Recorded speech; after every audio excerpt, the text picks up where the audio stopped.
It's going to be my first time to do Pecha now.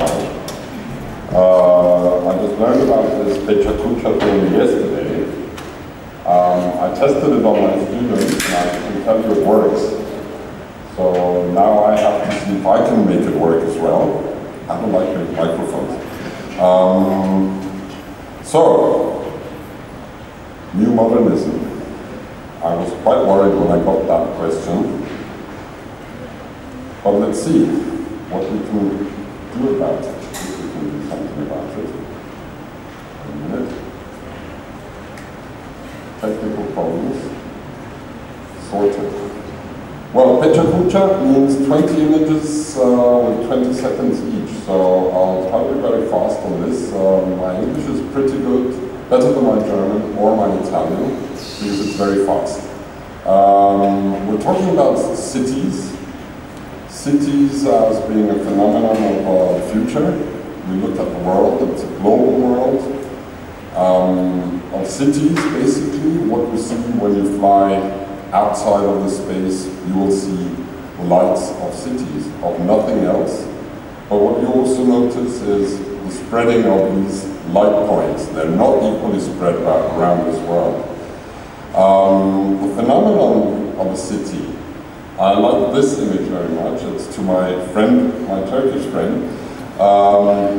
It's about being a foreigner wherever you go. This global world might be a global world, but we're always, nearly always, we're foreigners.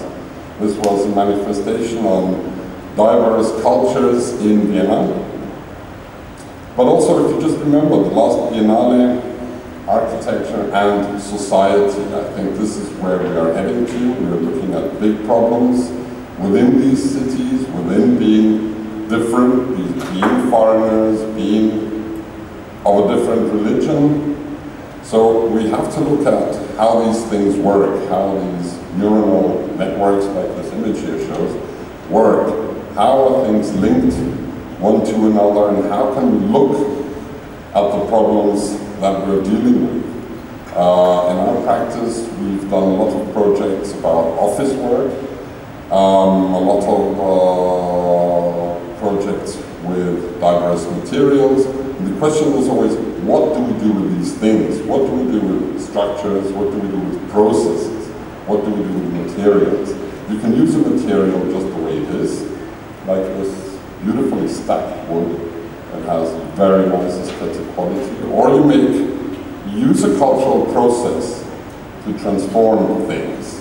Wood is still wood, but through the cultural process, you change a lot. It happens at various levels. If you look at problems in cities, social problems, just think of them in a different way. Think of, put the questions in the right way.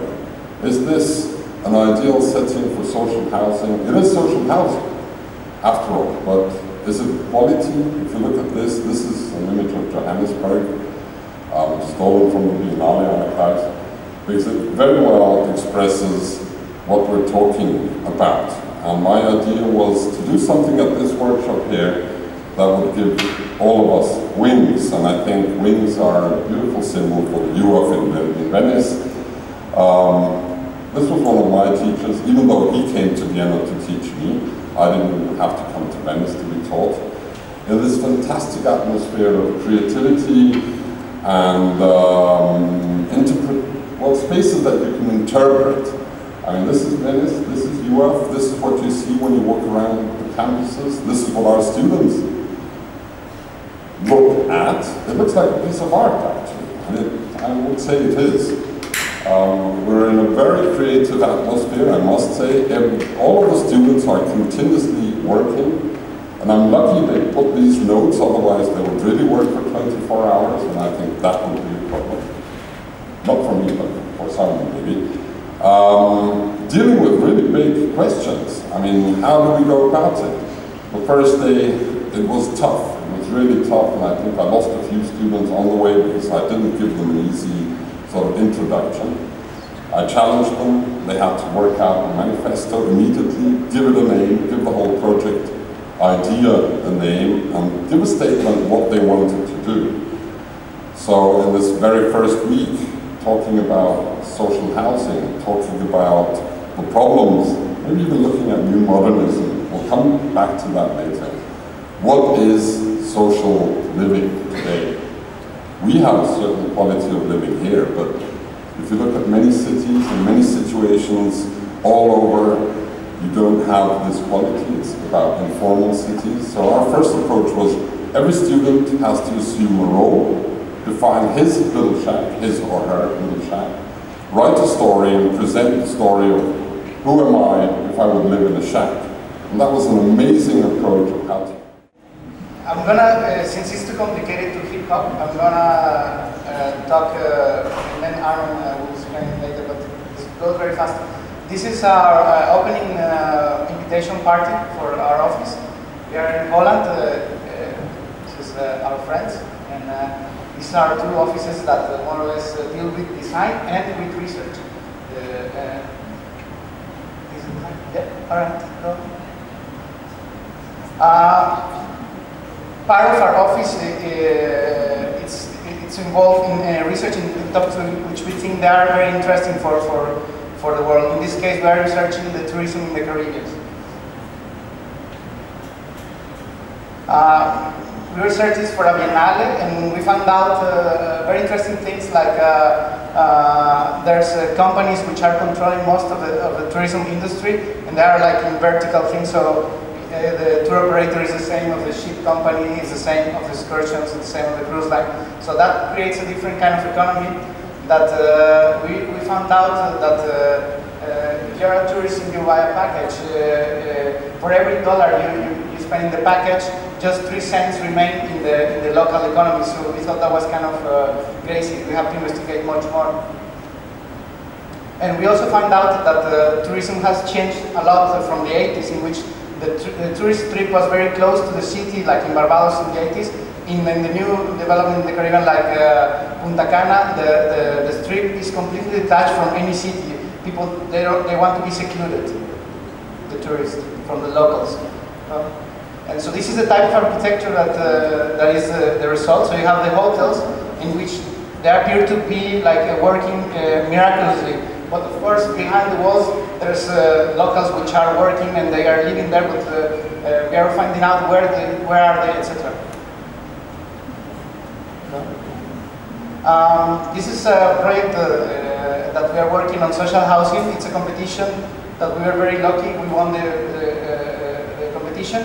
It's in Ceuta, in the border with Morocco, and it's very close to a Moroccan favela. We want to integrate both developments. So this is basically the concept. We try to work with systems, very simple. You can see that we want to integrate a very labyrinthic footprint, like the favela, terraces, use of the views to the sea, and then a very systematic use of towers that can create views. It has views to the Mediterranean Sea, very nice. So these are the terraces that you're going to have in these cubes. The housing project is called Vivienda de Patrón, which means housing for the rich somehow, but it's actually social housing. So we want to have something that everybody would like to live here. Yeah. So these are the internal streets that we have. We wanted to also reflect on the intimacy of the population. Most of them are Moroccan, so they want something more intimate, where kids can play more safely. And you have different type of typologies. You can see here. Yes. This is another project we are working on. It's also for an immigrant. In this case, it's an Indian radio station in Amsterdam. We want to create a system which you have the site, extruded volume, maximum area, you divide it, and then you start enclosure. You reinforce the identity of each of the offices, and then you create comfort. People can go smoking.